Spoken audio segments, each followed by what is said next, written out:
What is going on, everybody? It's KB. Before the episode starts, make sure you go check out StreamerSZN's brand new theme music. That's right. We have full-time, brand new theme music thanks to the newest homie and newest member of the music side of Underground Sports Philadelphia homies. That is Mobley. Stay Volk. His new single is out now. It is linked in the description on YouTube, and you'll be hearing it on audio until we can figure out if we can play it on video on StreamerSZN episodes from here on out. That's our new theme music. Stay Volk. Go download it now wherever you get your music, and go check out the music video on YouTube. But now, let's get into the episode of StreamerSZN. Philadelphia, baby, you're gonna love it. Best sports fans in the world.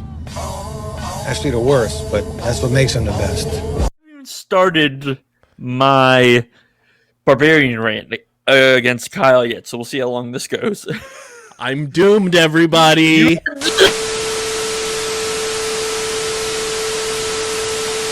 What is going on, fellow streamers? Welcome into a very special edition of StreamerSZN, the first try box of StreamerSZN. If you're watching on YouTube, which you should be, the exclusive streaming platform, TV and movie podcast on the Underground Sports Philadelphia Podcast Network. We got the whole squad on tonight. It's KB, it's Dylan, and it's the man, the myth, the legend has it, the Wiz himself, Christian. I'm Wiz back, baby! Let's go. You guys can see the rundown below me and next to Christian. That way, cameras are hard. So you see what we're talking about tonight. Andor episode 11, the penultimate episode. And we're going to be talking about Barbarian, the movie that is sweeping the internet. For what reason? I don't fucking know. But we'll figure it out. Everyone be prepared for the USP Civil War here. And then we'll get into the streaming platform Multiverse News and Notes, brought to you by our homies over at Pickup. But before we get started, make sure you guys are following us, I guess, for the next week or so on Twitter, at StreamerSZN. We're also on Instagram at StreamerSZN. Make sure you follow Dylan at Dylan Mazzola. Follow Christian at TheWiz_PHI. Follow me at KBIZZL311. Subscribe to the podcast feed, Apple Podcasts, Spotify. That's where you get to hear our voices each and every week talking about shows and movies that you guys know that we love or hate or in between. That's what we're here for. Apple Podcasts, Spotify. Leave those 5-star ratings and reviews. Dylan, say the line. Do the thing. Do the thing. No, the line is in those reviews, in those comments across all the platforms. Please leave Kyle and I recommendations on what you want us to watch next. Hooray! It can be a TV show, it can be a movie, it can be on any of the services because accumulatively we have them all. So help us out and we'll help you out. Tubi, Pluto TV. Yeah. Freeform, all The of man it. has a point. It could be anything. It can be anything. And of course, subscribe Anywhere all at once. precisely. And subscribe to the Underground Sports Philadelphia YouTube channel. That's where you get full video episodes of StreamerSZN each and every week. Smash that like button, ring the bell icon, comment down below your thoughts on everything we're talking about on tonight's show. And of course, be a friend, tell a friend. Thanksgiving right around the corner. Pull out your phones right before you feast and tell everybody, go onto the YouTubes, youtube.com/@Underground Sports Philadelphia and subscribe. Subscribe to the YouTube channel. And also, before we started recording, we'll put it in the show notes and in the YouTube description. We're on Letterboxd now, because Christian was like, dude, we need to be on fucking Letterboxd. And I was like, you're fucking right. We must become part of the film and media community at large. We're so meta. We are the Senate. That's why I That's a figured. very good impression. We are the Senate. Oh, Jar Jar Binks. Oh. And Dylan's done. Oh, what's wrong? Bubble freak, Kyle. Bubble freak. I have a great faith in the boy. Annie. This is already off the rails. Our letterbox will be in the description as well, where dear. we'll be updating everything with all the movies and shows that are available to leave our ratings that we have in a fancy Google Sheets page that Dylan and I update every week and every time we have to put a show in. First time we're going to have a triple review as well, which is going to be sick. I don't know how that's going to skew scores. How long can I keep this going? Let's see. So check us out on Letterboxd, and of course, shout out to our sponsor, who is presenting our Andor breakdown. It's our friends at Kenwood Beer, Dylan's favorite beers. He, travels on all the various ships in the Star Wars universe as a passenger because Dylan's not flying ships under the influence. I am a certified passenger princess. Princess Leia. Passenger Princess Leia. It's Wheel of Fortune before and after. Go to kenwoodbeer.com this holiday season and all year round. Use that all new and improved Kenny tracker to see who's got Kenwood beer on tap in the Philadelphia area. It's the official beer of Underground Sports Philadelphia. They're going to be partnering up with us for our Phillies opening night tailgate parking lot podcast happening on April 8th, 2023. So shout out to Kenwood Beer. It is the official beer of the Underground. You got to be 21 or older to use that Kenny tracker. And of course, please drink responsibly. But it is Andor, episode 11, Daughter of Ferrix. Tony Gilroy back in the fold. Christian, I'm sure you were hyped to see that. And Benjamin Caron also on board with this episode. They will also be in charge of the finale. And Marva dies. Marva dies, unfortunately, prompting a funeral ceremony on Ferrix, which is where the Daughters of Ferrix come. And Eric Voss from New Rockstars gave probably the most accurate description of who the Daughters of Ferrix are. It's a little morbid, but it makes sense. They are like a combination of like Meals on Wheels meets hospice in the Star Wars universe, because they come through, take care of everything, and get everything, all settled after somebody passes away. I was like, wow, it's an accurate description. It's a little dark, but it's an accurate description. That's very accurate. At first, when I was watching at work, I thought like they were like some kind of resistance group, and I was like, hell yeah, keep fighting the good fight. And then I was like, oh no, they're probably just moving her dead corpse. That makes more sense. Underneath all the pomp and circumstance, Star Wars is pretty dark. So, the Empire's kind of based on the Nazis. So, it's really dark outside the TIE fighters and the X-wings and the lightsabers and all that jazz. Yeah, the lightsabers really illuminate the darkness. And the sand. Yes, Don't forget the sand. It's coarse and it gets everywhere. Dylan loves the sand. So then, also, you have earned a vacation to Tatooine. The world's worst vacation for me personally. The galaxy's worst vacation, waiting for you. And I'm going to destroy this podcast. We finally got to see B2 EMO actually be emo. He was being edgy, dude. He was very edgy, very angsty. It's a great droid name, and he had every right to be upset because Homeboy's a little old, and he couldn't even be the pallbearer for Marva. So that was a little upsetting. Carrying the bricks, yes. Yeah, watching a new and improved droid do his job. Priceless.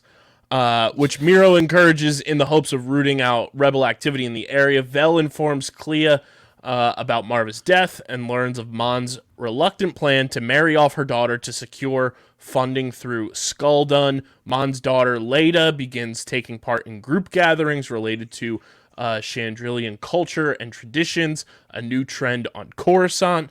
Much to the distress of Mon and Vel, Karn also learns about the funeral from Mosk and makes plans to find Andor himself.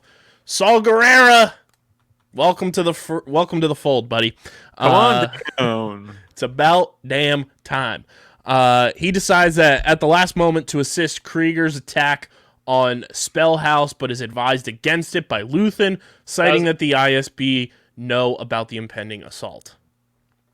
I very much enjoy the dialogue of him. Like, I viewed it as Luthen, like, he couldn't. Well, obviously, he didn't want to make the choice himself. I feel like it was eating at him. So he basically just went to Saul and was like, yo, you want to ruin everything and save, like, 20 dudes? You can do that. Or we can let them die and have our super secret cool man on the inside stay secret and cool and hidden.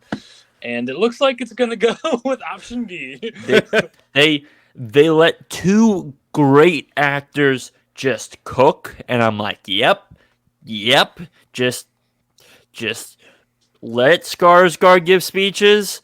Let Whitaker give dramatic dialogue. I'm in. Keep it coming. True. Keep it coming. Even though we have one more episode, just keep it coming. Keep it coming. It's like that funny clip whenever anybody on Twitter, like, it's like a duo doing something like incredible, and then they just post the Shaq and Kobe highlights. That's exactly what this they're was. both really good actors. I feel like in general the Skarsgårds are just freaking taking over Hollywood right now. They're all pumping out. They're taking over this episode of the podcast. Yeah, they're all pumping out their own A-list movies. Stellan, Bill, Alex Skarsgård is in Succession and is thriving, and they're in The Northman. And Peter Skarsgård was in The Batman. Yes, was, yeah. No, but which we never reviewed that, did we? we gave like quick hitters on it while it was still in theaters. Yeah, I think I gave my review about it, kind of, sort of. I think. Okay, all I remember was there being roll the tape. No, I'm kidding. all I remember was there being a running joke about reviewing the Batman. Yeah, we gave a non-spoiler review. That has happened a bunch of times. There's a couple projects, if you go back, if someone could easily call out Kyle and I, because there's been a couple of things. The Card Counter is one of those movies. We'll cover it, and then we just never cover it. Daddy Oscar Isaac. Daddy! Factual. We stand by that. I actually have his poster over there on the wall, so we stand by Oscar. We stand. I don't actually have his poster on the wall, but if I did, he'd probably would say Daddy Oscar Isaac on it. While returning to Coruscant, Luthen escapes from an Imperial patrol, destroying several TIE fighters. Dude, wild. Von Baron over here, man. He's killing it. Man was fucking Red Baron Snoopy out in this bitch. Yeah. I didn't know you could get tractor beams either. I thought we all were in agreement that was like a Star Wars thing, that once you got tractor beamed, it's like the tire spikes on the car chase. Yes. Not so fast, my friend. But wait, there's more. Yeah, exactly. Cassian and prisoner Ruscott Melshi managed to hitch a ride off Narkina 5 and Narkina's Dewey and Freedy. I love these dudes. The fisherman aliens. Yeah, they were fucking great. One guy was creeping me out. He wasn't saying much. He was just kind of standing there, man. He was kind of standing there like the half-slinging slasher, bro. The slasher, man. That's incredible. I just like their appearance because, not that it's a bad thing, but like Andor has been heavily human, and there hasn't been a lot of like aliens or anything, or a lot of droids or anything. So like I like the which is fine. Yeah, it's fine. Like it's Dylan and I have brought this up a ton, and I think we brought it up when you were on for the beginning of Andor, Christian. Like it's strays from the path of traditional Star Wars, and that's why a cool it's thing. Being so like heavily loved. Like I was pulling up the season on IMDb, like no episode has gotten below a 7, and like the episodes, like when you look at the ratings, they just shot up, and that's no surprise because the show gets better, and I think it's just so different. Yeah, 100%. I just liked seeing some aliens again. It was fun, and they were funny. Yeah. Some fun comedic relief. Having to capture them, and then they're like, it's okay. Speaking of the hash-slinging slasher, it was like he launched those nets like the episode of SpongeBob where they go to the moon. Oh, yeah.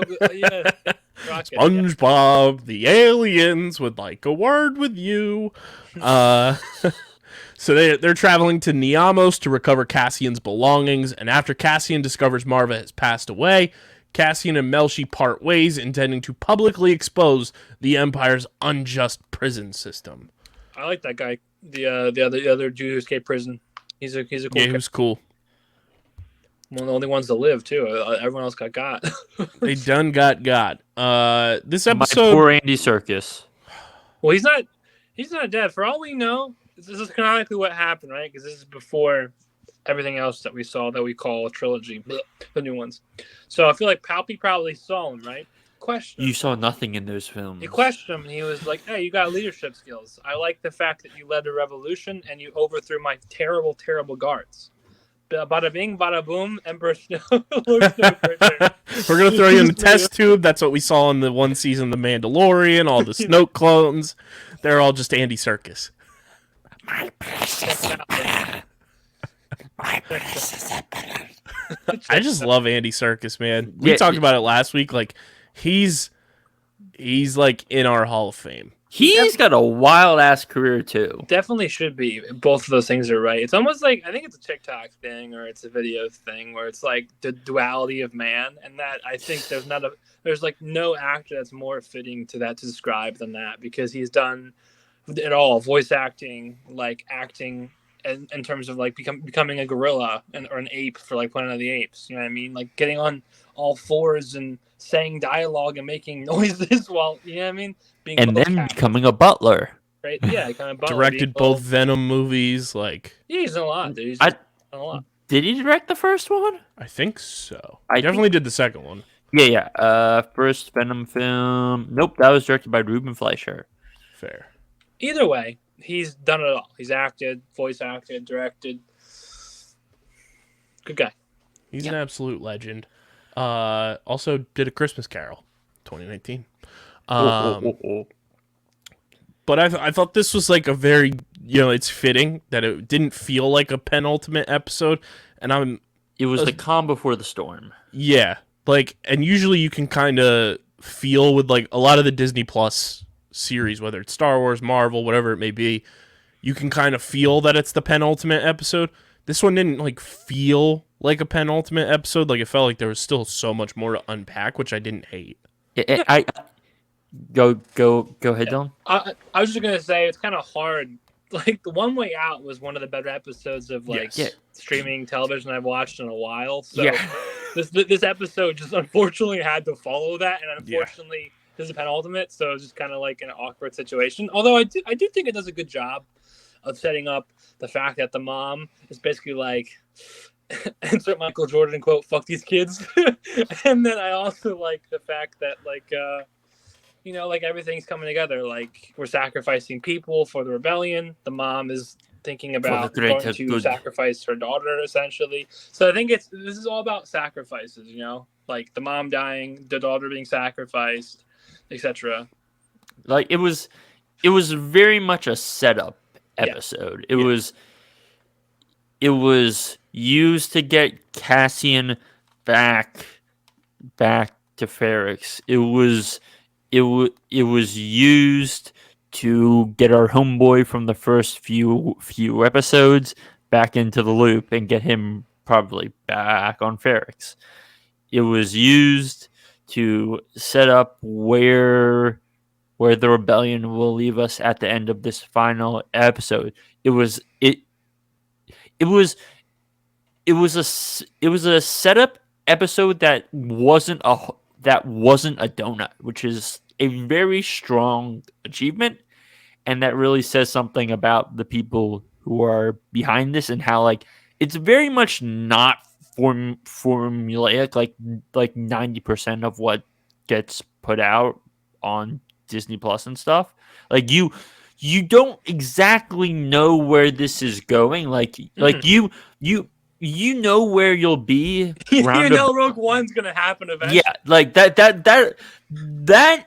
is the end of season 2. Yes. We know where this ultimately ends up, but we don't know what's going to happen with Cassian. We don't totally know what's going to happen with a bunch of these characters. We don't even know what's going to go on with season 2, which is starting production soon, by the way. Which we'll probably touch on that later. But it's all setting us up for a climactic moment that will probably end in a nice, tasty cliffhanger next week. And so it's just like, okay, yes, these people know what they're doing. We need more stuff like this out of you, Disney, please.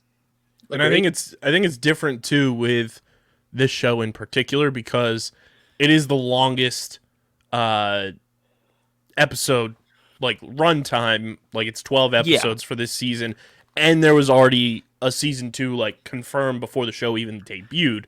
So it's like when you're watching episode 11 of season 1, you know, you still know you have 13 episodes of this show as a whole to go. Yes, and the great part about it is like it's 11 episodes that have mattered fully and wholly, and that's because like you have had like world-class talent behind the show. Case in point, Tony Gilroy, who has made what some people think is one of the best.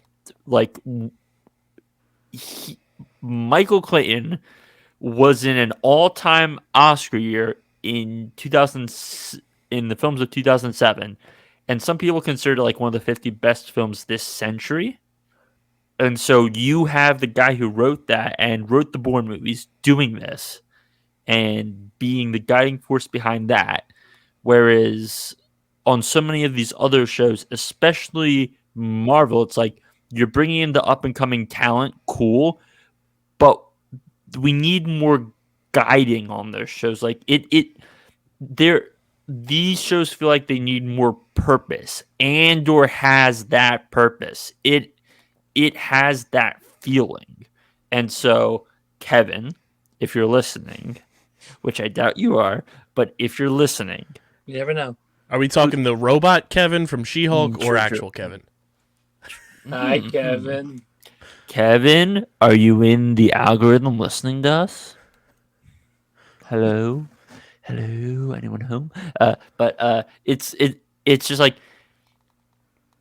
invest in established talent. Like you had Edgar Wright there to do an Ant-Man film, and then you had creative differences. And then you let James Gunn do James Gunn stuff, and we saw how much people have loved that. It's like let in more established artists to do their things. And I think not to cut you off, I think the cool thing with Star Wars too, like, and we've seen it with The Mandalorian, we've seen it in parts of Obi-Wan Kenobi and parts of the Book of Boba Fett. It's the way that I feel, and I think Dylan can agree with me here, the way Star Wars is kind of going right now. They're so gun-shy about creating more movies right now that they're just ready to throw the bag at any series that they can on Disney Plus because, one, they have the platform to do it, but two, they have the name Star Wars behind them to be like, hey, we're going to do a show, so we're going to recruit as much, incredible talent, whether it's, people that have been in Andor, or you go and get like the one-off people like fucking Thundercat or Bill Burr to be in Star Wars. Yeah, I think it's because they also, with how things shaked out with the recent movies, they have to get away from Skywalker. Yeah, exactly. I was gonna say go away from Skywalker, and there's just so much to explore. So, like, I think a show is the best way to explore stuff rather than a movie where you're looking at an hour and 30 on the shorter side to like 3 hours if it's a long boy. But like, you're not gonna fully encompass like that, and it's gonna come off as like weird because imagine like this story being explained in like a 2-hour movie. It wouldn't do it justice. The episodes have all built up different things. Like the heist episode alone was like an hour. You know what I mean? Mm-hmm. So it's like it wouldn't work. And I hope it stays this way going forward because there are other things that we could explore. Like if you know Star Wars, if you're a nerd, like we could easily. I've been saying this before, Kyle, and they're kind of hinting at it. I think they are filming it or making a game out of it. We could go back way many years ago when there was a bunch of Jedi and Sith, and you could literally have like a Game of Thrones, Lord of the Rings style-esque vibe of just a full-on war between people's lightsabers. I think everyone who likes Star Wars would probably like that. But there's so much more content rather than just sand, Skywalker, sand, droid. partner, Sand Skywalker, funny accent alien guy. We can go more than that, folks. Yeah, like See- we've seen the successes of them, going away from that with the Mandalorian, now with Andor. Like you can, it's a galaxy far, far away, not just a small pocket far, far away. A family far, far away. No, but it's another reason we haven't gotten Star Wars movies is like they've just been stuck in development hell. Like Patty Jenkins, who I don't want to litigate the disaster that was Wonder Woman 1984, but it's Rogue Squadron was originally supposed to come out this year at Christmas. It's been delayed so many times. It's gone. They're not doing it anymore. It's no longer on the schedule, which is a mighty concern, and they never got to write a script. And then we still have a Taika Star Wars film coming from somewhere that we have no clue what it's about, and it's like, honestly, if they never made another Star Wars film, I think we'd be fine. Well, we talked about it last week in News and Notes. They pulled an untitled Star Wars movie, and now in the fold, which I'm excited about just because of name alone, there's a new one on the docket, and Sean Levy is in charge of it. Which That's sick. I'm cool with. I mean, so yes and no for that, because if I remember Sean Levy correct, He is like Duffer Brothers' right-hand man from Stranger Things. And yes. He's doing Deadpool 3. See, Stranger Things, yes. The part where I have the concern is this is the guy who has become, who was basically the Ben Stiller and Ryan Reynolds avatar. And now we're like, Star Wars. I'm like, I don't know where this is going. I need to see a trailer before I even commit to this. Because this could either be Stranger Things good, or it could just be, oh, fun, night at the museum type of thing. So it's like, I don't know, because he's he has two very clear poles. And I wanted it to be closer to the Stranger Things pole, but I don't know. And that's why I'm like, I'm going to wait and see on this. That's why I'm holding out hope, because if it is, what we hope, a galaxy far, far away, if there's somebody that can explore... Give me a Star Wars horror movie. Do it. Right. Cowards. Do it. Dylan and I have talked about that for Rated a year and a half. Star Wars movie. Do it. Like, if there's somebody that I would have faith in being able to pull something like that off in the Stranger Things space, it's Sean Levy. Yeah. It's literally so easy to make a Star Wars horror film. Like, literally the easiest idea, probably, and this would sell. I would watch the shit out of this movie. It's just, like, create, like, a cast, I don't know, like, of young monsters, smugglers, whatever, monsters. And being chased by the Empire. Okay, cool. Now, who's really scary and has a lightsaber and is menacing if they do, like, the shadowing and camera work? Pick right? a card, I don't know, any Darth card. Vader. I don't know, Emperor Palpatine. Like, wow, crazy. I don't know, all the bounty hunters they can hire. Just give us an Order 66 short film. Darth Maul is back. That's what I need. I need a Darth Maul movie. Yeah. Because, episode 1 is not a Darth Maul movie at all. It's a Darth Maul cameo. Yes. It's a Darth Maul cameo, my friend. I need Darth Maul with his spider legs from Clone Wars. You could even do, like, the horror of being... Give me General Grievous. horror of General being a Grievous, janitor. Jedi bounty hunter. The horror of being a janitor on the Death Star when it blows up. I don't know. Like, give me something. No. Right. We need The Office, but on the Death Star. That's actually not bad. I don't hate that. We should write that. But with that being said, Dylan, I'll start with you. Your score for Andor Episode 11, Daughter of Ferrix. Screaming at me. It's not elite like some of the other ones, but it's not bad. I give it like an 8 out of 10. I think it's a solid score. I think it shows you that I like it, but it is setting up, so it is a little slower pace, and obviously it's meant to be like that on purpose. And just following up that awesome episode last week, 8 out of 10. Christian, what you got for me? So it is very solid. Not much happens, but it's very solid, and it's setting up for what's bound to be an explosive, at least 40 minutes to God knows how long finale. So 7.5, somewhere around there. Like it's nothing truly stands out, but it's such high quality table setting that it's better than a 6. Yeah. But it's not quite an 8. I'm going to give it a 7-8. Agreeing with what Christian said, like, not much happens, but then at the same time, a lot still happens. I still think there's just a lot of questions that need to be answered in next week's finale, I think heading into season 2, which I'm sure they'll answer a lot of them, and they'll leave some, open to interpretation that'll probably get answered in season 2.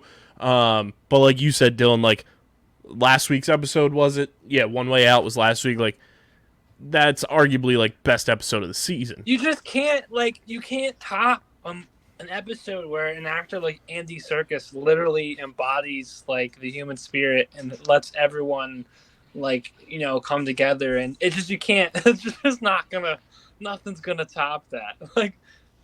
Yeah, I'm going to give it a 7-8. Dylan gives it an 8. Christian gives it a 7. So for the quick math people at home, we're dividing this by 3. That's a 7.6 out of 10. Still very solid score. That's right. I think we all agree. That's right around where it is. It works out. Yeah, very solid score there for our first triple score ever given on this podcast. And now we get set for our first triple score movie on this podcast. I can't wait for this. It is Barbarian. Christian, when I sent him our movie list that we curated, Dylan, for what we were going to do, being that we don't have a lot of week-to-week shows until 2023 after Andor ends, he said, if you're going to do Don't Worry, Darling, you have to do Barbarian. And I said, deal. I did read the little, Google write-up before I watched this, just to, understand what I'm getting into. Let it be clear, everybody. Nope. The write-up that Google provides does not match a single fucking thing. It does not give this movie justice. And this for Bill Skarsgård's character. Dylan, we'll get into that. This is a movie you want to go into as blind as a bat, because you just have to let this wash over you, because it is absolutely insane. Now, I think I saved my reaction to when it happened, because I sent it to a couple people I was talking to that I was watching this movie last night. Me? Yeah, I literally, live texted Christian, Dylan. Yes. So, I was about 40 minutes into the movie. This is no spoilers. And to quote Kyle, I said, I'm about 40 minutes in, and Christian said, 43-minute mark is the craziest plot twist you'll ever see. And it's not quite a plot twist as much as it's a plot shift. Right. And I'm sitting there watching, and then out of the fucking clouds, as I described this character to Christian, the big titty zombie, demonetized, absolutely shell shocks me. And I'm gonna read the text verbatim here. But right, see, here's the thing. That's not the plot shift I was referring to. I was referring to this absolute tonal batshit, just and long tonal shift. What happened here? Yeah, that didn't happen just yet when I sent this. Yeah. But Christian said, I'm 40 minutes in and I hate this movie already, laughing emojis. And he said, good or bad hate? The turn at 43 minutes is one of the most left field things you will ever see, but it works, laughing emoji. I'm typing, I say, just like dumb tropey hate. I'm at the part where Keith got his fucking head smashed. What the fuck did I just witness? All caps. And then we have Justin Long driving down the California coast singing to the most radio. Hardcore, just bang. I was just what the fuck is going on? 600 miles per hour U-turn just. Now, this movie, it's been making waves like just on my social circles, like people talking about it. So I was like, all right, I'll give it a shot. Well, quick. Spoiler alert. Spoiler alert. We will be talking about this film in depth. I will be talking about this film in depth, a lot about the themes and stuff. If you haven't seen this movie yet, I suggest you see the movie. Kyle may disagree. Dylan, Give it a shot. see this movie, then come back to here, and you will hear us talk in depth about themes and stuff, and about why Kyle hates it, and why Dylan potentially likes it. And you'll enjoy the discussion more. Okay. Yes. Kyle. Now I will say, I enjoyed the character Tess Marshall a lot. I thought she did a lot of carrying. She was very, very good. Georgina Campbell, who is in one of the most, if not the most famous in one of the most famous Black Mirror episodes, Kill the DJ, which is the one about the dating software to find you a mate for life, essentially. And and she's in that, in Broadchurch, which is this. I just want to say, I knew nothing about this movie going into it, so Christian's right. That did help. Although, also, if you're listening still, you've seen the movie, and you guys can both agree, it starts off like kind of slowish, and because I knew there was going to be a monster because they kind of hint that in the trailer. But because I didn't watch the trailer, I watched like 10 seconds of the trailer, but the only 10 seconds I caught was like there's something lurking or whatever, and I'm like, okay, I'm on to you, director. I know you casted the fucking Christian, I hate clowns, so I know you casted my arch enemy. I was like, I know he's just in here as a decoy. They're gonna make him seem creepy because of the situation, but he's probably a sweetheart. And he had a very pro-feminist book in his suitcase, by the way. Jane Eyre, was it? Yeah, I was watching it with the girl I'm talking to, and she's like, "Oh my god, he's a feminist, Dylan." Which good for him. He's no longer with us. Which guys? Guess what Jane Eyre is about? What? A woman. A woman's husband married another person, and she's living in the attic, and they believe there's a ghost in the house. So with what we'll explain is going on in this movie, and also let's quickly talk about who's directing this movie.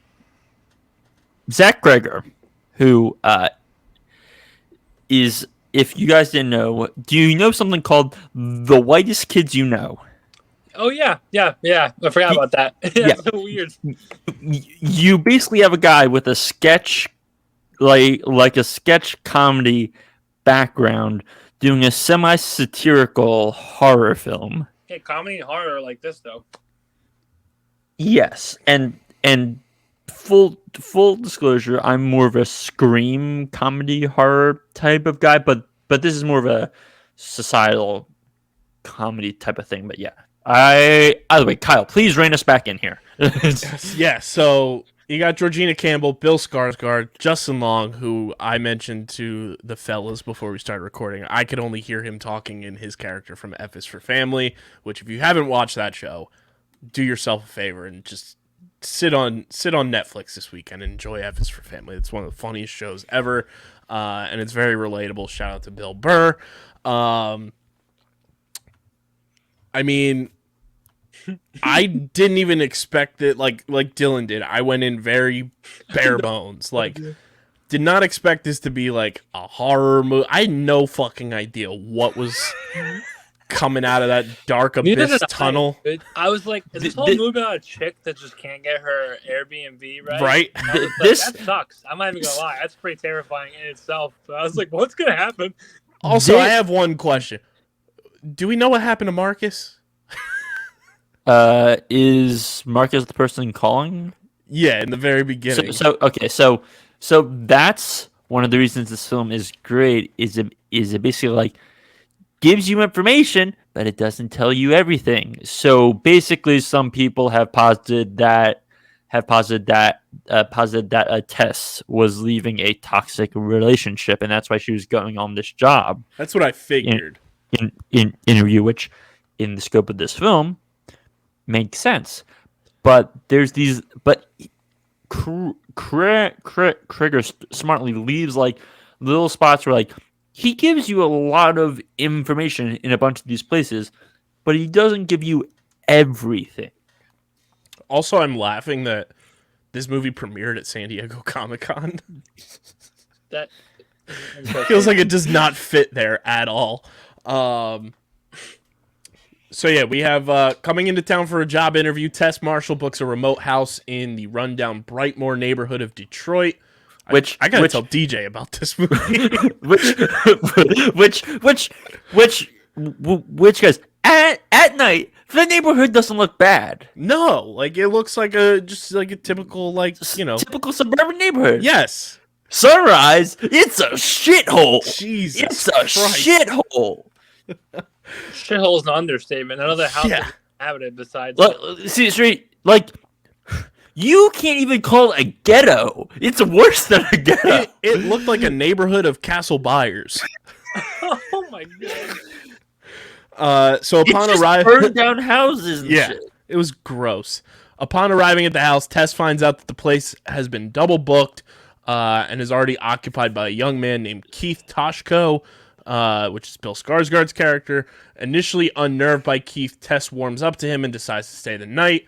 The next morning, Keith leaves for the day, and Tess goes to her interview. The woman interviewing her sternly warns her that she should not be staying in that area of the Airbnb. She returns to the house and is chased inside by a homeless man yelling that she must leave. That shit was like my first inkling of like, okay, what the fuck am I watching right now? Something's not right here. I said, who the fuck is this guy? No, let's be clear. The first inklings of something being wrong is when she wakes up in the night to like a clicking sound and the door's wide fucking open and Keith is asleep on the couch and you're like, something's not right here. And it's shot super creepily. Shot super creepily during that whole thing, especially with that hallway where there's so many shots. First realize that Keith is not the one doing it because it makes up until then it makes him seem weird and rightfully so.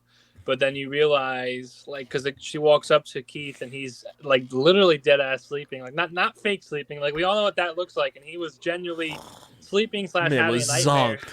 And that's when she's like, "Wow, I'm the asshole. I woke this poor guy up from a fucking nightmare." He's like, "What the fuck?"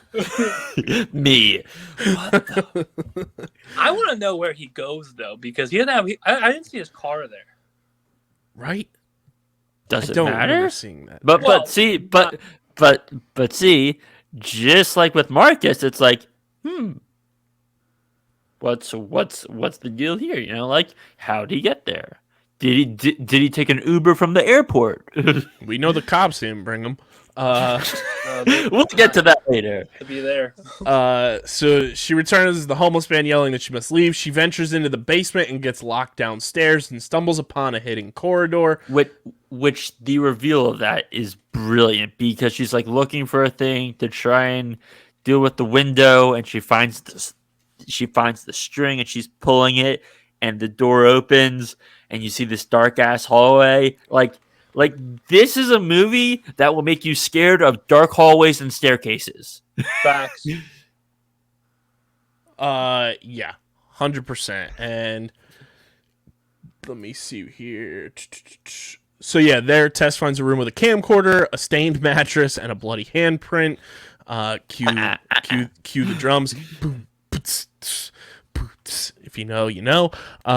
Tess backtracks and tries to leave, but is still locked in the basement. Keith arrives and frees her. Tess tells Keith that what she has seen, and he goes into the basement to investigate. When he doesn't return, Tess returns downstairs and discovers that a hidden corridor she had initially found leads to a subterranean tunnel where she hears Keith screaming for help. She enters the tunnel to find an injured Keith, claiming that he had been bitten by something. And this is where I was texting Christian, what the fuck did I just witness? Because the pair are attacked by a naked, deformed woman who brutally kills Keith. Who is gigantic, A, and B, Kyle. Did you change to all caps mid sentence as that happened? 100%, yes. Okay. I just wanted to check on that, considering how you started in lowercase and then it was just all caps, and I was like, huh. Dude, that lady should have. She's big. She's scary. she's scurry. Screw. She could play for the WNBA though.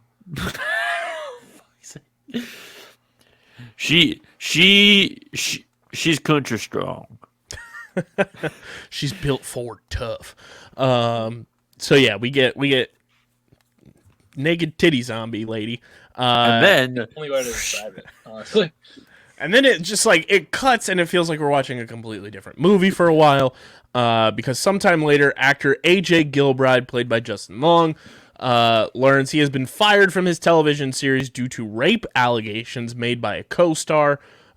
Pressured to sell his assets to pay for legal costs, AJ travels to a rental property he owns in Detroit, the same house that Tess and Keith rented. Which for the first 10 to 15 minutes of this whole Justin Long thing, you're like, how in the Sam Hill does this tie in?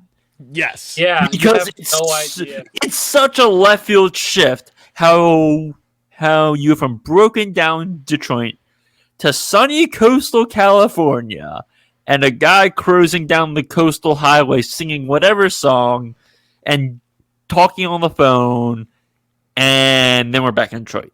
Yeah, that part was very confusing to me. I was like, what the fuck is happening right now? Same. I was like, did the movie break? What is happening? Did I misclick? So then it's the same house, and when they said it was the same house, I was like, oh, for the love of Christ. AJ inspects the house and eventually discovers the hidden tunnel. The deformed woman attacks him, and he falls into a pit alongside Tess. And I said, geez, we're doing this. I said, we're doing this. And then we go to a flashback to the 1980s, shows the house's original owner, Frank, who abducted women and held them captive in the tunnel. He would use the hidden room to videotape himself raping them, then rape the subsequent children. What a scumbag. This is why anybody that is not an adult should not be watching this movie. And I'm referencing allegedly kids in schools that my mom tutors. These kids are saying that kids are watching this movie in school. Don't fucking watch this movie. What are you fucking doing? Get a grip. Go watch the new Disney Pixar movie that's coming out next week or in 2 weeks, whenever it is. Go watch Lightyear. Go watch The Mandalorian. There's no reason that children should have access to something like this. But I digress. That part was just gross, and I got the ick from that part a lot. It was blech. And then in the present, Tess explains that the woman referred to as the mother, sure, whatever, she's long titty zombie lady, wants them to act as her children when AJ refuses to drink milk from a bottle offered by the mother. One hair on the bottle, bro. This is grossing me out. She drags him away and forces him to breastfeed. Tess escapes and the mother pursues her, allowing AJ to make his own escape. He discovers a decrepit Frank living further in the tunnel, initially believing Frank to be another victim of the mother. AJ assures Frank that the police will come to investigate, and while AJ discovers the tapes, Frank discreetly retrieves a hidden revolver and kills himself. That man looked disgusting. Dude, that shit was nuts. So I want to circle back on something here. So originally, instead of the breastfeeding thing, one thing Zach Kreger wanted to do but he was scared if he had it in the script. Justin Long wouldn't want to do the film. That it was basically instead of the mother breastfeeding him, it was her forcing him to eat a rat. And so, Oh, that would have been unearthing. And so after Justin Long came on, Zachary was like, "Hey, do you want to? Just an idea. Do you want to film this?" And Justin Long was like, "Yeah." It didn't end up in the final cut. They opted to stick with the breastfeeding thing, but that's just like that is disturbing. Yeah, I'm glad they went with the hairy breastfeeding milk bottle instead of the rat. But nonetheless, both. I mean, the one's unsettling, but the one you describe would be fucking really gross to watch. So I'm glad they didn't do that. But it was just interesting watching his character refuse to do it. Like this tall, crazy, titties out, this nutty zombie titty lady, as Kyle said. You just gotta suck on the milk for a little bit. Like, bro, come on, common sense here. Them titties jumps was in there and kind of stands like the primitive SpongeBob and Patrick. Like, oh. Them titties was long, bro. She gets like angry, rightfully so. Also, guys, let's quickly talk about how she's like 7 foot tall, right? I said, man, she's about to go to a tip off with Joel Embiid real quick. Before we continue, though, our Barbarian review is brought to you by our amazing merch partners, PHI Apparel Company. They provide unique designs and high-quality clothing for the great fans of Philly and, of course, all of our podcasts here at Underground Sports Philadelphia.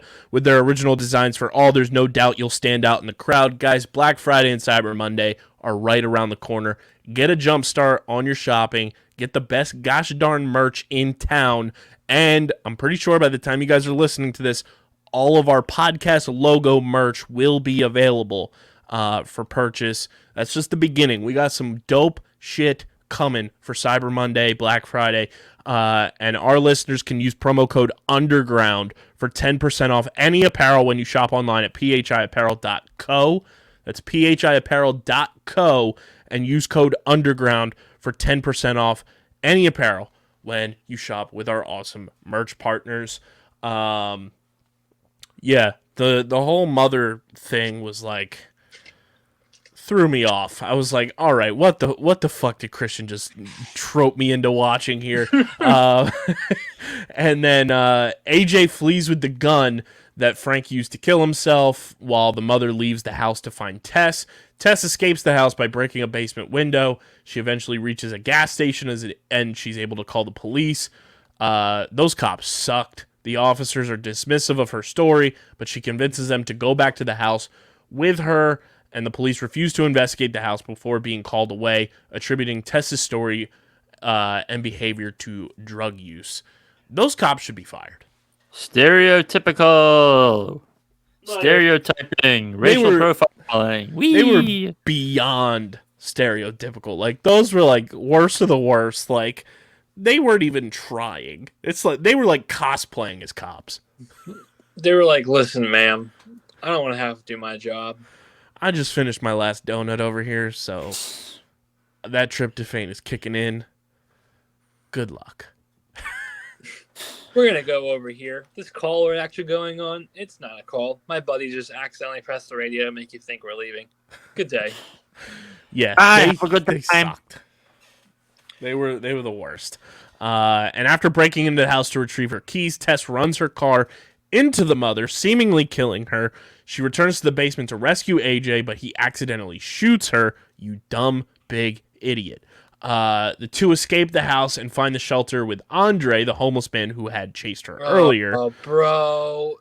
Dude, I was so mad. This part, I was so mad. Andre explains that the mother is a product of multi-generational incest by Frank. The mother ambushes the group and kills Andre before chasing Tess and AJ up a water tower. AJ pushes Tess off the tower in an attempt to save himself, and the mother jumps after Tess, shielding her from the fall. As AJ attempts to rationalize his actions to Tess, the mother awakens and kills him. The mother tries to comfort Tess and wants to take her back to the house, but she reluctantly shoots and kills the mother and stumbles away as the sun rises. And then with the absolutely hilarious music cue. yes, Just like absolutely cues on like a what was it, like a 1960s 1950s pop song. yeah. And I texted Christian this too. I don't know if you noticed, Dylan. The credits font was just the Stranger Things font. I did not notice that, but that's awesome. And it was even funnier that it was in red. But then that is the movie. What The way you said that is the movie? is the movie. That is the movie. That is the movie. Christian, the floor is yours. This was your recommendation, and No, we need to start with you, and then I'll bounce off of it. Okay? Be I'm here for the show, baby. I'm just here for the vibe. Dylan, right? Did you like this movie? So I'll go. Yeah. So basically, I liked it more than Kyle. I didn't love Yes. it. But my score. Sure. It's my score's over a 6. If that gives you an Yeah. indication. Okay. Yeah. Not- Like full disclosure. I have it as like a 7 out of 10. Like good, but not totally great. There. I But would give Kyle here. We'll save Kyle's score for last because it's gonna be crazy. Yeah. But my score would be 6.5 probably. Yeah. Is where I'm sitting at. So I need Kyle to go here to explain to me why he hates this film, and we can go from there because I have literally Film club. No, I literally have I literally have 2.5 pages of notes I took during this film. Damn. So Kyle, please Man's got start. his spark notes ready for you, boy. You better guess. You must It was- your A game. so if you know me, which we obviously have not discussed many Many movies. films of this magnitude on this podcast. It's only the third movie we've done in 2022. First horror film too, really, right? Yes. Do we count Doctor Strange if you guys did that? I mean, About that, but that Well, was that's not. I would count that in like Marvel's first horror film. Okay. But I also think the Werewolf by Night Halloween special is more horror than Doctor Strange, but I digress. Yeah. I'm not the biggest horror fan. I think it's very tropey a lot of the times. I agree with Christian. Fair. Scream is a fantastic movie. But like a lot of horror movies are just like they don't do it for me. Like they don't get me up out of my seat. A lot of them are very predictable, and a lot of them are very like you can kind of pinpoint when things are going to happen. But this Granted- movie's not predictable. Granted, this movie's furthest thing from predictable. But it was very like cheesy in a lot of aspects to me. Cheesy how? Cheesy in just like presentation. Like it was just like you could tell it was like meh. I don't even know like how to like full like it was like cheesy's like the word I would use to Cheese. Did it look cheesy in terms of like these sets and the way it was filmed? No, like the sets and everything wasn't cheesy. It was, I guess, it was more like the delivery from a lot of the characters, like script wise, was kind of cheesy. Okay. And I mean, Justin Long is just cheesy. Like Well, that's his high school That's his superlative. thing, though, dude. That's Justin Long acting. He's just a goof. He's a goober. That's just. And like, I can't take him seriously in a movie where he's actually there. But see, here's the thing with this, and this movie has it talks about a bunch of things, but it doesn't hit you over the head with them. It briefly touches during the second flashback on things like white flight and like people and basically like how how the neighborhood was going to hell, even though it looks perfectly fine, right? And but it's also a movie about basically men being about like toxic men and men not having hubris, whereas women are like very careful, always looking over their shoulder in the Yeah. world in the world today. So basically, Justin Long is playing basically a parody of a absolute douchebag Hollywood rapist who basically doesn't care about anything, doesn't really pay attention to his his surrounding, doesn't really pay attention to tries justifying Right. a lot. And that's meant to directly oppose the Georgina Campbell character, who is everything he isn't. Right. And I think the other thing that like just threw me off was the flipping of the script moment, like not like big giant titty lady coming out of the darkness, but Justin Long going from what felt like what the movie was going to be and then flipping to what felt like a completely different movie, and then those worlds colliding. Sure, like, you lost me a little bit there when that all happened. Which I can understand, but the thing with it is, if you don't have that Justin Long part, if you don't have that part where it's just like him at the bar with the friend, and he's like clearly like, and he's like, she needed some convincing, it's basically setting up how he's an absolute shit heel, everything. And if like Justin Long just shows up and we don't have any of that lead up, and it's like, oh, this is the guy who owns the house, it is nowhere near as much power. It does not add the depth to the movie if you don't have the tonal switch. Yet, yes, it's jarring, but it's meant to be like a complete juxtaposition. His character does make sense, at least for the point how he's so self-absorbent and lives in Hollywood that he doesn't know what the hell's going on with the property, because it's a shit show outside of the property. Like, the whole street is so crappy. So I at least like that part, like he has no idea. He just knows it's a paycheck, you know what I mean? Like, he owns rental properties. That just happens to be one of the ones he owns. Like, this dude sees tunnels on the stairs and goes, ooh, more square footage for me to sell the house for, and just doesn't care about the stained bed, the bloody handprint, and all this stuff. And it's like, what? Like it's so comically how he's just so self-absorbed with himself. He just ignores everything that's like warning sign, warning sign, warning sign, warning sign.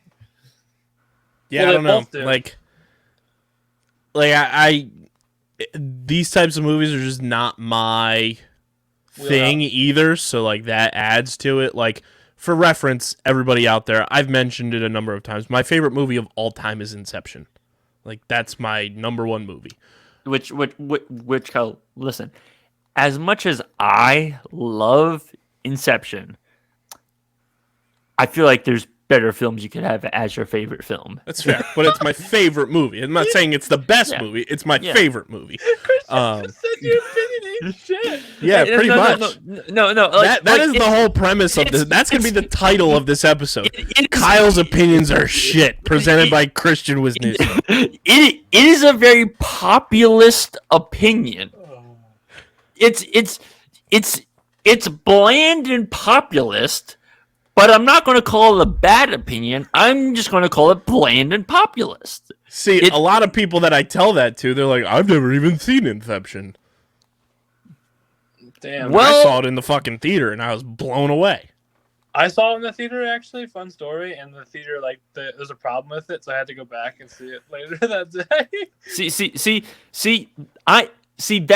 See, Kyle, for me, going back to the one point, I love Tenet. And I argue with so many people, they're like, Tenet is bad. I'm like, no, Tenet's great. Yeah, I never saw Tenet. Tenet's a movie that people don't like because they can't fathom it. People don't like. I've had this. Christian would agree with this. Then Kyle. Maybe that's why I don't like this movie, because I can't fathom a giant titty monster lady running out of a basement and bashing I'm not somebody's saying brain that. in. No. This movie is People don't like to think. This movie isn't that hard to follow. A movie like Tenet is kind of hard to follow, and I was just saying people. I feel like stereotypically usually don't like movies they have to use their brain on too much. That's just. I think that's how the average populace is. I'm not saying this. I don't think this is that. This is pretty straightforward.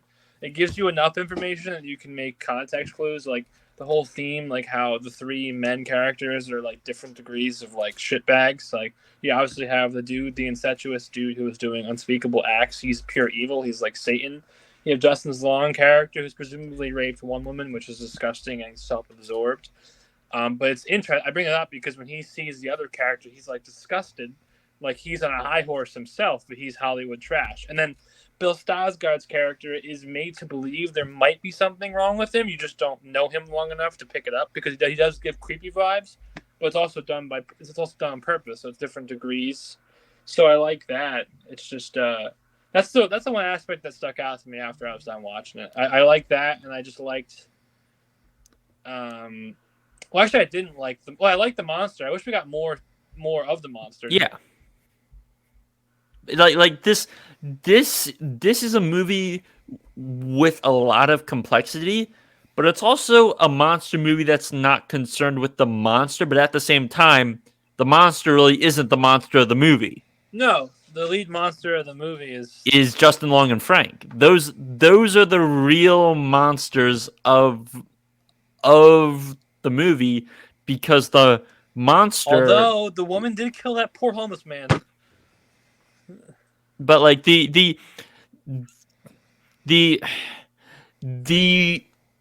real monster, like the monster in this movie is a victim. Oh yeah, of service. Like she was basically raised to fear men, and that's why she ends up killing all three men. And with Georgina Campbell, it's my precious. I want to know what she's thinking all this time. Did she like run down to Detroit, Rock City, and like grab people?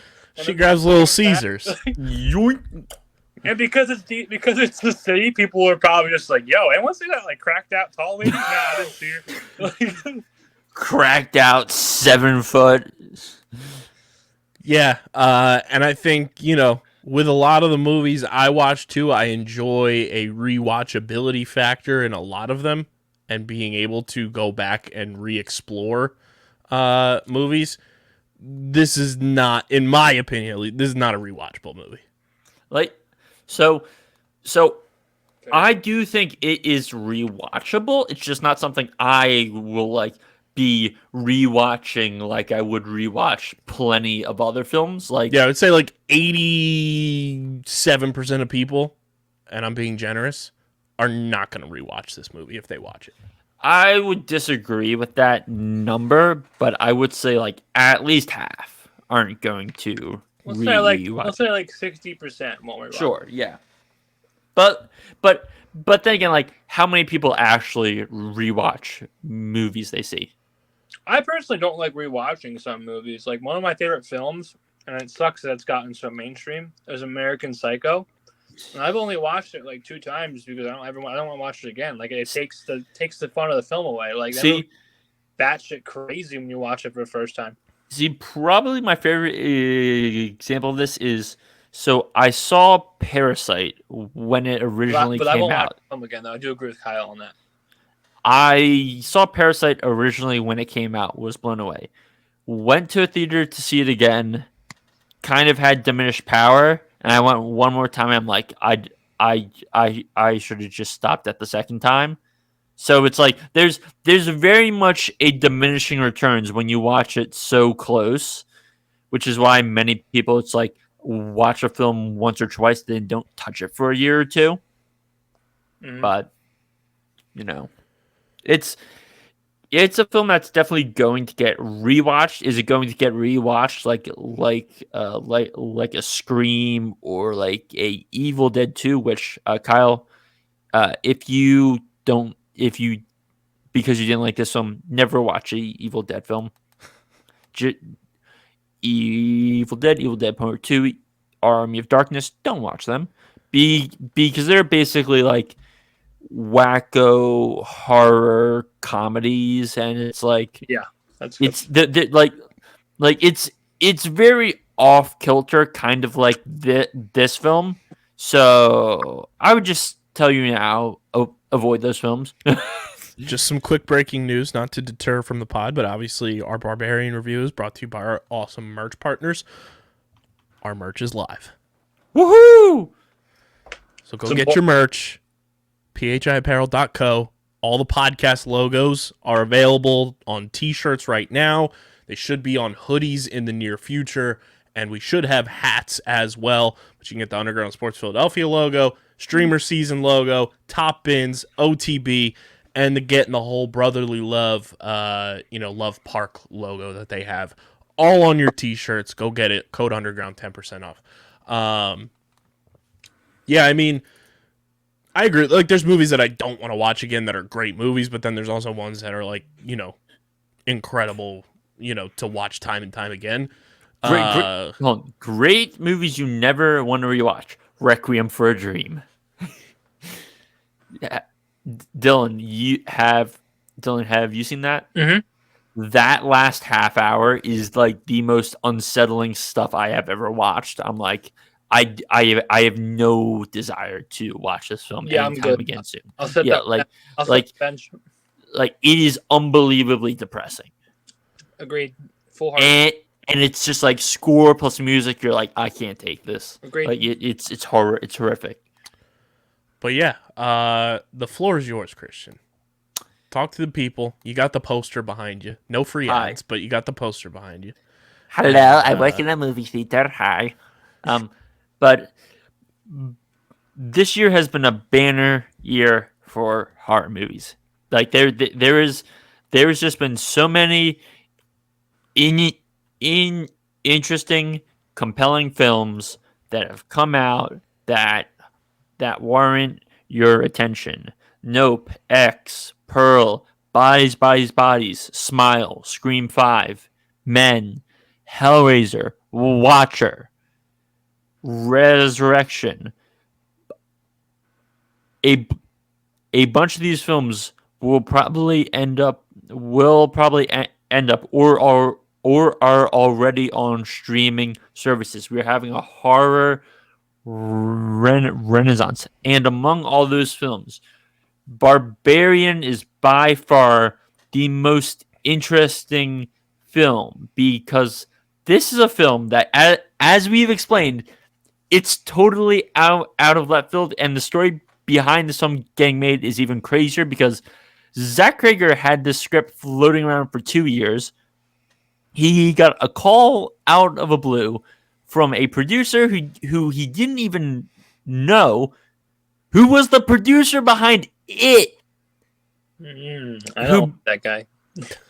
Who basically was like, "Hey, I love this script. How much would it cost?" And he's like, "Probably around $4 to $5 million." He's like, "All right, let's do it." And they go to, and by the way, this is filmed in Bulgaria. They go to Bulgaria to film this. On the night before this was to start, the person financing the film dies. The producer then sets up a call with executives at Disney and Fox because, by the way, this is a 20th Century Studios movie, so it's technically under the Disney banner, which is wild to think about. It's kind of crazy to think about. And they basically have a Zoom call with them. They love it. They make the movie. This movie basically goes through only one major cut change after test audiences, and we see this. Like it is one of the most unique horror films that also talks about a lot of things without beating you over the head with them at all. Like plenty of horror films are like can be very focused on one theme and will like touch on it so much and pseudo beat you over the head with it, which will drive people off. But like this is like touching on a bunch of things, and it still leaves stuff for you to grab at. And so I would say give Barbarian a shot. Like it's only like 100 minutes. It's not that long. It's something that is both humorous and scary and will make you think some. And there's worse things you could do. You could watch Hubie Halloween or Anchorman 2 or some horrific Netflix original film instead you can just watch Barbarian. So Dylan, yeah. the floor is yours. Your thoughts and everything, anything you want to sprinkle in before I give my rating. I don't have as much praise as Christian did, but I don't think it's a bad film. I said it before. I think it's a 6.5, so it's definitely... Kyle and I always say, if it's a 6 or higher, that's us telling you to try it, to watch it. I think it's common sense, because if you're rating something on a scale of 1 to 10, if you give it a 6, that's better than half. If it's anything lower than 6, that's kind of like mid or worse than mid. It's a decent film. I do agree with Christian in the sense of where it's definitely out there. There's a lot of weird turns, and it makes you think. So yeah, I like that. Kyle, quick. I am a 7 out of 10. There it is. So, I'm looking real quick right here just to see if there's anything that would be very funny. There's not. Actually, there is. I'll Football related. Kyle, Derrick Henry just cut a pass from Tannehill and ran like 40 yards. I love it. Here we go. This Packers team is a disaster. Some acoustic cinematic music for my review. I like Georgina Campbell. I'd like to see her in more things going forward. Her performance is a massive part of my score. But as for this movie, not my cup of tea. Never will be my cup of tea. I'm glad you both enjoyed it. I'm glad I had Andor today to cleanse my palate a bit from the partakings of the hour and 45 minutes I was robbed of last night. Jesus. I will say, my score was elevated after a few of the arguments Christian made tonight, but not by much. But it was elevated. Fair. Kyle, I'm sorry. Derrick Henry just threw a touchdown pass. Okay. See, I'd rather watch that than Barbarian again. I thought that again, was fair. Fair. Well, it's a running back throwing a touchdown pass. Sorry to cut you off, Kyle. I had to. So with that being said, shout out Georgina Campbell. Bill Skarsgård for the 40 minutes he was involved, I thought was decent. Justin Long just makes me laugh, and just attributed to more laughter in a horror type movie. This is history, everybody, because in the year of our Lord 2022, this is the lowest score anybody who has hosted an episode of this podcast has given any project. It will... Don't know, because I haven't done the quick math yet. It could make it the lowest rated project of the year. Granted, this is on a basis of a scale of 3 rather than traditional 2. But we will have more 3-scaled scores going forward. But I have rambled long enough. Let me dim the music here. And let me cock the shotgun. Okay, go ahead. This gets a 5.1 out of 10. Okay. I will let you pass for that. I initially going into tonight was ready to give this thing a 4.6. Kyle, to be fair, that's honestly a good score for you for not liking it because I feel like most horror films, if you were to take like 100 horror films, I feel like most of them I would rate between 4 and 7 anyway, and only a couple would be over 7 because most suck. So 5's fine. And like I mentioned, Georgina Campbell's performance probably attributes for 4 out of the 5.1. See, I was scared you were to like 3, and I was ready to throw hands. If we recorded this last night, it would have been in the 3s. Yeah, I slept on it. It got elevated into like the 4.6 range. I allowed you the floor, and you brought up some good points. So it gets a 5.1 out of 10 from me, which is historically the lowest rated score I have given a project this year. This is Christian's first official in the books score, which he will have more going forward. Dylan, 6.5 is not your lowest score of the year. Your lowest score of the year was last week for Don't Worry, Darling, which was a flat 6 out of 10. The Gray Man got a 6.2. This is your highest rated movie score so far. Gray Man 6.2? What the fuck are you guys smoking? That was Dylan's individual score. Bro, come on. I gave it lower than Kyle too, I thought, right? Yeah, I like the Gray Man. Not like that it was great, but like it was cool.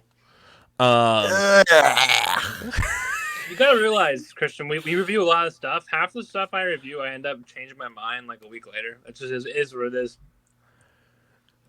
So, the quick math of the trio of scores: 5.1 plus a 6.5 plus 7. a 7 is an 18.6 divided by 3. Gets a 6.2 out of 10. Could have been worse, to be honest. Which is the lowest score. But granted, like we said, that is out of a 3-scored scale. I thought we would have ended up lower, to be honest. So, all right, I'll take it. 6.2 out of 10 is the score for Barbarian. And we spent about 50 minutes on this. Okay. Which I think was ideal. You don't get to go to notes. Didn't I say like I am prepared for an hour's worth of Barbarian talk last night? You did. You were on cue. But now, without any further ado, it is time for everybody's favorite segment.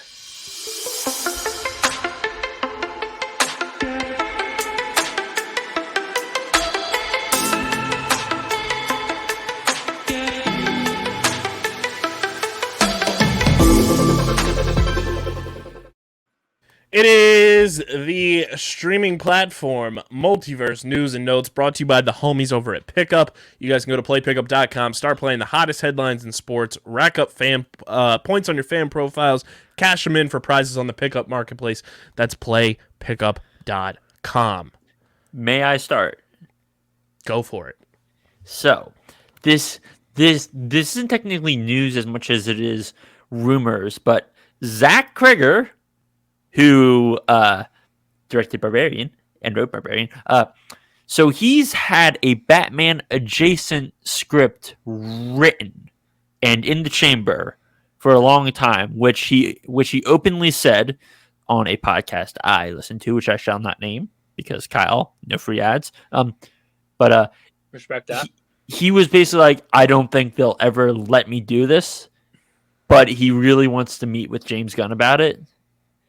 And, see if there's anybody that would be open to, like, Batman adjacent. Like, if there's anybody I think that's open to any, like, creativity in terms of the DCU now, and now that he's in charge, it's James Gunn. Yeah. This one will tug at the heartstrings a little bit, I think, for all of us. After 25 years, Ash Ketchum is officially a world champion. Woohoo! He finally did it. 25 years of being a 10-year-old. What a life. Hello, Sonny. Thank you for finally winning. I thought you were going another direction with recent events, saying we will get there. Because I'm not ready for that. We were correct, Dylan, that Disney Plus Italy did leak the Grogu short film from Studio Ghibli. It is out now on Disney Plus. It's like Grogu and Friends. Those dang Italians. That is available now. It did release on the anniversary of The Mandalorian, which is pretty cool. But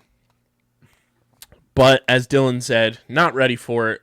Sadly, unexpectedly, the man, the myth, the vengeance, Kevin Conroy has passed away at age 66. Anyway, I texted Kyle was the first person I texted. I was literally, you texted me. I was literally walking out of a big meeting that you knew about. And I was like, what the, I was so caught off guard. I was like, what the fuck are you talking about? Because Kyle's reaction was one of like, what are you talking about? Like, I was, for everybody at home, I was in a big business meeting for our company trying to land a big fish sponsor, which things went well. Luckily, we'll keep you updated if it does go through. And Dylan texted me, man, Kevin Conroy passed away. I was like, what the fuck?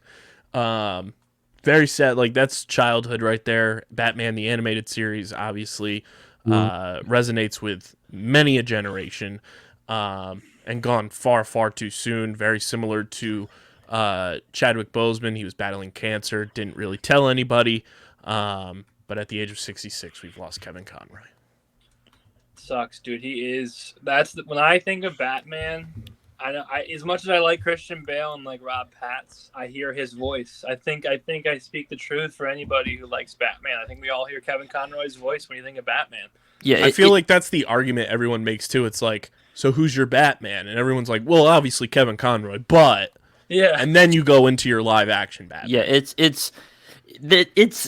it's a very interesting thing when it comes to having all of the animated stuff because it's so tied to the voice. Because similarly, I am like Mark Hamill's Joker is my favorite Joker voice by a wide margin, but I love the Heath Ledger Joker look. Mm-hmm. So it's I feel like Batman has a similar dynamic where it's like Kevin Conroy was the Batman voice because his voice also gave off a stoic presence that showed past even the animated drawings that were on screen. Like his voice went further than that. None of the other Batmen really have that stoic, tough voice, but they have a bunch of the other pieces. Mm-hmm. So, 100% agree. Gone far too soon. Pour one out for vengeance, Kevin Conroy. Spoiler alert here. Spoiler. According to Tony Gilroy on Kino Loy, this comes from the Hollywood Reporter, quote, he's not dead. Is he dead? I don't see him dying. Andy Serkis lives. I told you. I said that. Then I said we didn't see him die. Yep. Oh, we just don't know. He's somewhere over the rainbow, way up high. He's just chilling. This will be very exciting for Dylan, and I'm not sure if it will be, but I assume it will be for you, Christian. The Suicide Squad. Obviously, we loved Peacemaker. Sylvester Stallone confirms to comicbook.com that he will return as the voice of King Shark. Yeah. Yes, for sure. James has been very generous. He and I are pretty tight. Pretty tight, yeah. You want to ring the bell? Just like King Shark was it was so lovable and fun. Pass up the opportunity for Stallone. It's just like the same how Vin Diesel is Groot. Like easy money in both those guys, piggy banks, and it's cool franchises to be part of. So King Shark is like lovable dumb though. Groot is I am big tree. I beat the piss out of you. Yeah. But just the voice. I'm saying from an acting perspective, they're not doing much. Like in terms of like they're like saying several sentences. I mean, they have to still act. You know what I mean? Yeah. They're not doing the mocap for either. So I don't know how you guys are gonna feel about this one. I honestly forgot this was a thing, but it's no longer a thing. According to Vanity Fair, Margot Robbie says her Pirates of the Caribbean movie is no longer happening. And I don't really care. But speaking of Pirates of the Caribbean movies, no, sorry, not. Well, yeah, it's kind of adjacent. The budget for Fast and the Furious 10 has ballooned up to 340 million, which there's only 3 movies that have a listed budget higher. Number 1, which I still don't comprehend how it cost this much, 379 million for Pirates of the Caribbean on Stranger Tides. 365 million for Avengers: Age of Ultron, and 356 million for Avengers: Endgame. Wow. Speaking of Fast comic 10. book movies, Dylan, I know you haven't seen Wakanda Forever yet because I would assume you would blow up my phone when it happened. I saw it the day before it came out. Haha, joke's on you. I have seen it, but this is a no spoiler thing, so Dylan, you can remove this from the rankings. I'm going to have you guys rank these 2022 comic book films. This comes from Culture Crave. I have not seen Black Adam. Have you seen Black Adam, Christian? Let me put it like this. I watched the last 20 minutes, and that's all I needed to know. Got it. So I'll be removing Black Adam from my rankings. Dylan will be removing whatever you haven't seen. So the movies are Wakanda Forever, Black Adam, Thor Love and Thunder, Doctor Strange and the Multiverse of Madness, and The Batman. I suck. I haven't seen 3 of those. My rankings will go like this: Wakanda Forever, The Batman, Doctor Strange, Thor Love and Thunder. So Batman for me, and then Doctor Strange. I haven't seen Wakanda, I haven't seen Thor, and I haven't seen Black Adam. okay, so for me, it's Batman number 1 by a gigantic margin. Black Panther, Doctor Strange, Thor, Black Adam, and then A Million Feet Under Black Adam, Morbius. Jesus Christ. As much as I love Matt Smith, nope. Yo, Kyle, I love Matt Smith in that. Matt, yeah. This comes from Collider Frosty, Tasty. who is the editor-in-chief of Collider.com. Stranger Things Season 5 won't release until 2024 at the earliest. You don't say. That's kind of been the expectation for Season 5. They just started writing the script in August. Meanwhile, while Netflix is dealing with that, HBO Max will be cooking next year, baby. Cooking. Last of Us, which we will be covering on here a bunch, yes. I assume. 100%. Yeah, we're big Pedro Pascal boys on this show. We will have the show Kyle still has to start, but is the best show on TV in Succession. That'll be back, and that'll run through the Emmys. We should be getting The Boys as well. Oh yeah, Boys, let's get it. That should be coming out. No, The Boys will come out probably after the Emmy deadline in early June, late May, because technically, and this is unfortunate, but they weren't eligible for this past Emmys because the show literally dropped a week after the Emmy deadline. So that's going to be more of a summer thing, but that'll be on Amazon. And it's just, there's going to be so many good shows. Like next year's going to be a golden year in TV and movies. Like, it's going to be perfect, stupendous, wonderful. More from Collider. Producer for Black Panther Wakanda Forever, Nate Moore, reveals there is a director's cut. Which the alleged rumor is that Dr. Doom was supposed to be in the movie, and he is Riri Williams' professor. which is interesting. And so I heard someone talk about this on a podcast, and so this is basically, so they had a pretty notable actor show up on that drilling rig that was attacked. That's shown in the trailer. So shrug, yes, hi. And it's kind of a big name actor to be in such a one scene role. So there was a theory that that person wasn't working for the U.S. government. That person was working for potentially Doom, and that they would have shown up in a post credit scene. Mm-hmm. So, I'm fine. Like this doesn't ruin the movie for Dylan whatsoever. I'm fine that Doom is not in. I can't hear now. You're good. Speak your mind. But see, yeah, it's kind of like this. This movie didn't need Doom.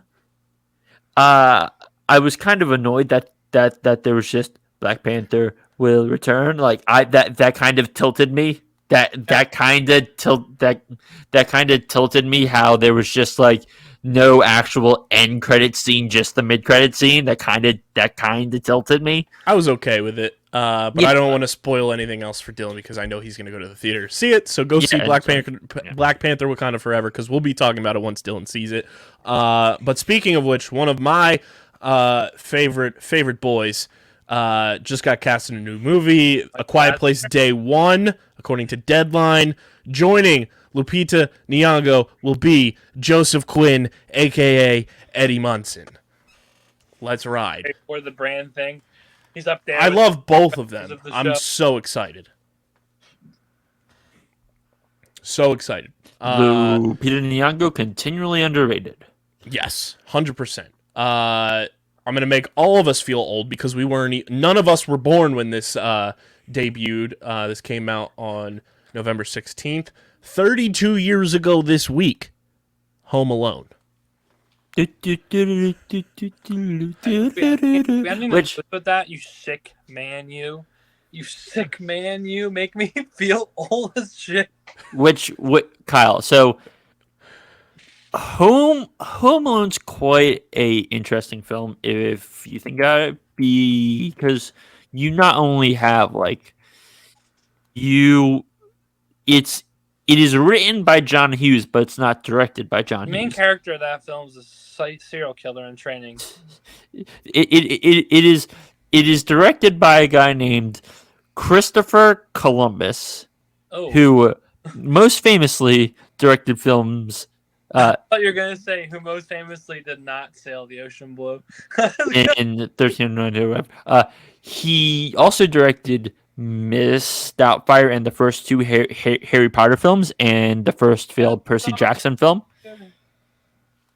And this has a cast where you're like, oh wait, these people where it's like Joe Pesci and Daniel Stern, iconic. You have Catherine O'Hara, Devin Rattray, and lest we forget a one scene showing up of Kieran Culkin as Fuller. Yeah, ready to feel older, boys. 1 year prior to Home Alone being released, on the same exact day, 33 years ago yesterday, or I should say on the 16th of November, The Little Mermaid was released. God damn. To be honest, never watched it. That's a childhood staple. See, Kelly, here's the thing. I wasn't raised on The Little Mermaid and Lion King. I was raised on the Aristocats,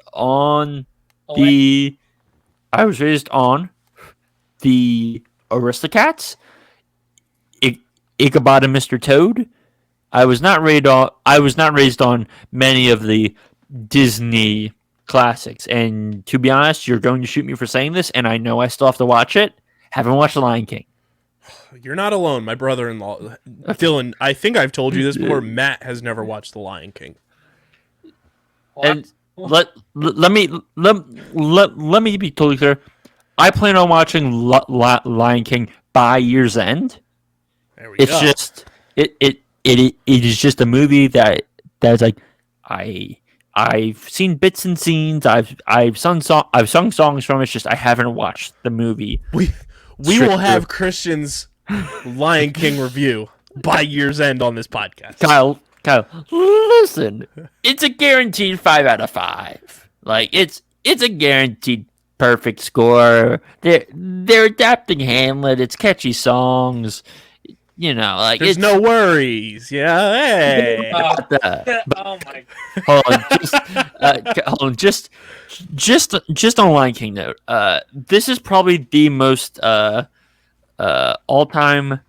box office. Where do you think the live-action Lion King stands in all-time box office growth? Isn't it top All-time? 10?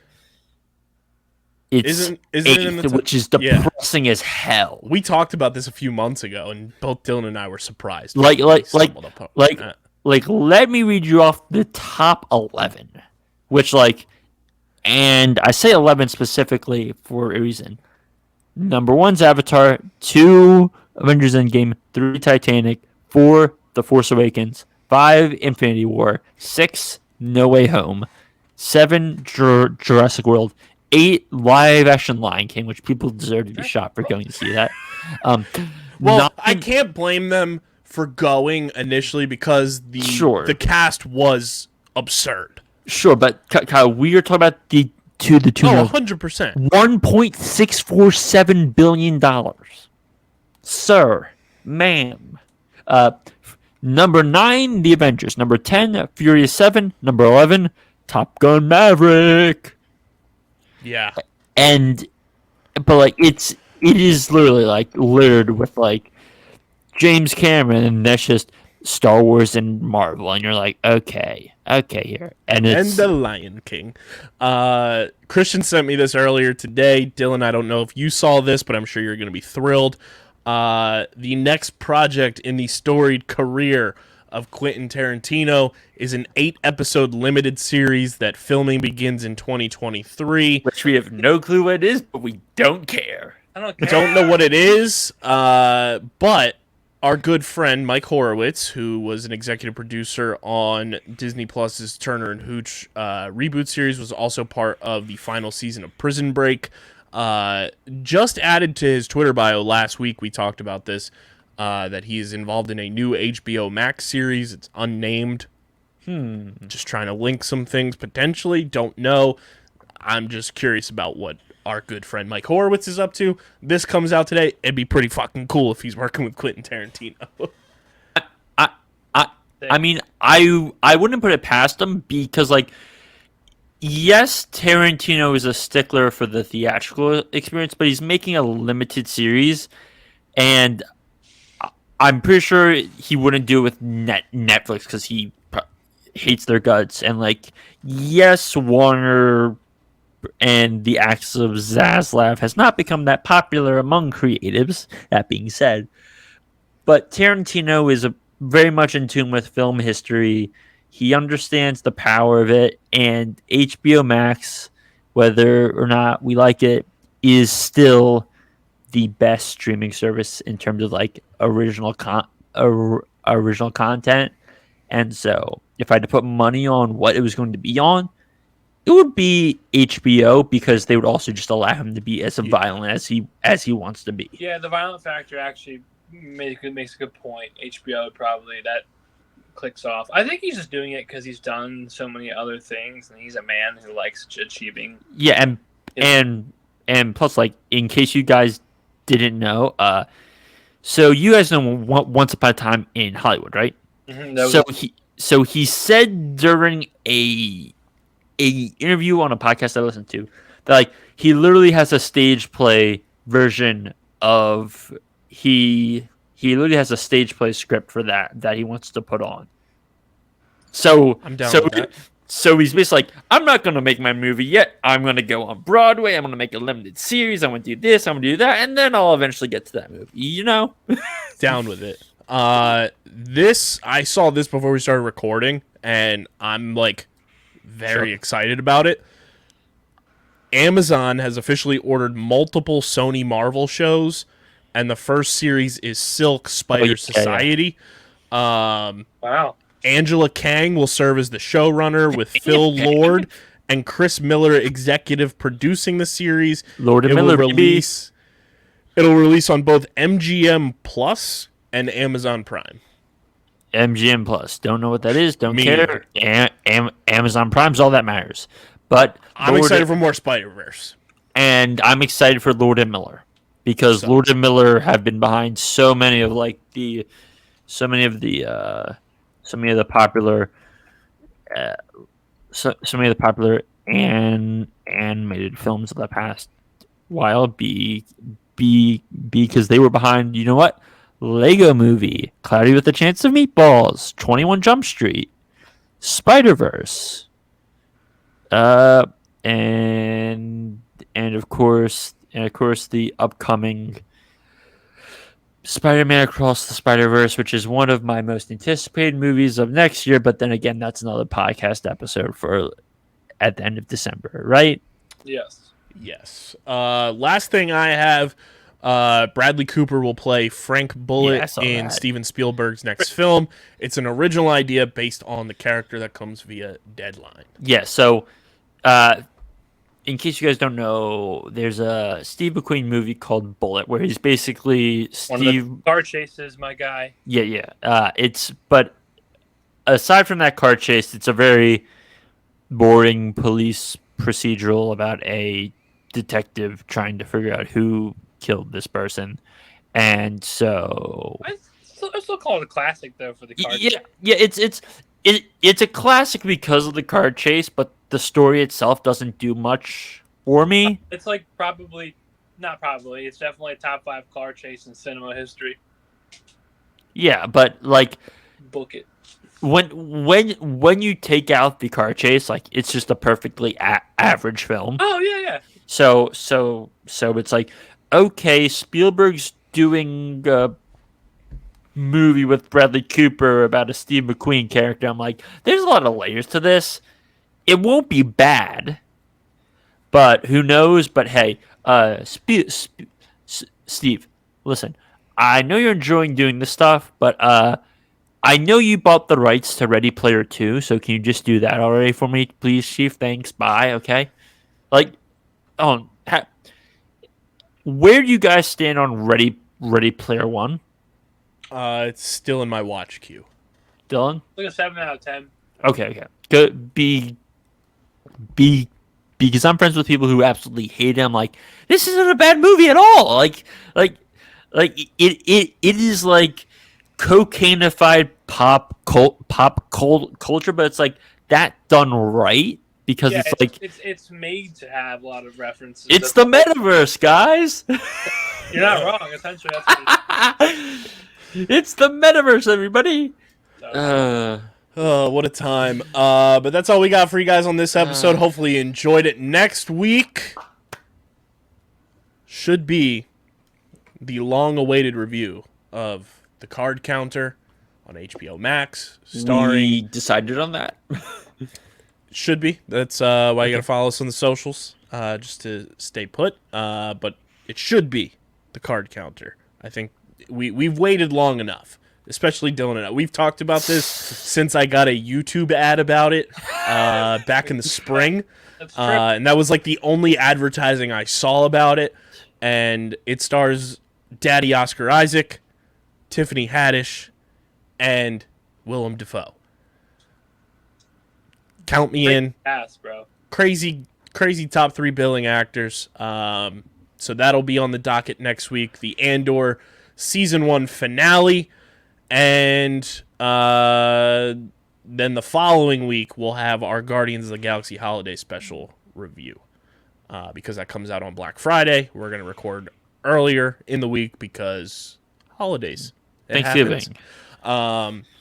So make sure you guys follow us on Twitter for however much longer it exists. At StreamerSZN, at UndergroundPHI. Follow Christian at TheWiz_PHI. Follow Dylan at Dylan Mazzola. Follow me at KBIZZL311. subscribe to the podcast feed, Apple Podcasts, Spotify. Leave those 5-star ratings and reviews. Recommendations on what to watch next. Leave us those recs, shows, movies. Let us know in the podcast reviews and let us know in the YouTube comment section as well. YouTube.com/@Underground Sports Philadelphia. Smash that like button, ring the bell icon, comment down below your thoughts on everything we discussed on this episode of the pod, and like Dylan said, leave those recommendations there as well. Shout out to our sponsors who made this episode and all of our episodes happen. Kenwood Beer, Pickup, and our merch partners, PHI Apparel Company, which you guys are the first ones to know. Our merch is live. StreamerSZN gets that exclusive. Use code underground at phiapparel.co for 10% off your order. Black Friday, Cyber Monday, right around the corner. Get your merch for the holidays. But this has been a riveting episode of StreamerSZN, the exclusive streaming platform, TV and movie podcast on the Underground Sports Philadelphia Podcast Network. For Christian, for Dylan, I'm KB. Till next week, we're going to go to a galaxy far, far away and avoid the long titty giant zombie mommies. But until then, see ya!